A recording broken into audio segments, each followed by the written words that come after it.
kang gagawin? Ipasok. Ipasok ko na yung gagawin sa sabi mo. Papantok na. Pagkaroon na ako. Pastor ka. Busy ba ako? Wala ah.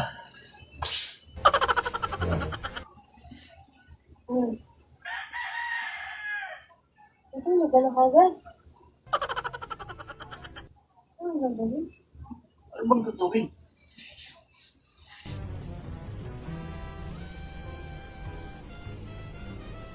Init, di ka nainitan? Pinitan lamig-lamig nga. Gusto mo magkomot eh. Nainitan ako eh. Ano ba yan? Matutulog ako.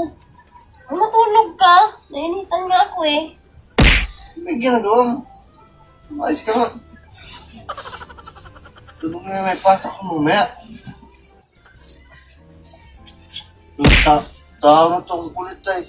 Ginagawa mo. Nainitan nga ako. Ay, natatanong sa ginagawa. Ang likot-likot mo. Murong ka na doon eh. Ano, patutulog tayo may pasok. Mamaya, ano ba? Tama ko, sinutungit mo. Hindi ko nainitan. Initan. Initan ka doon sa labas. Malamig ka doon. Nainitan nga ako eh.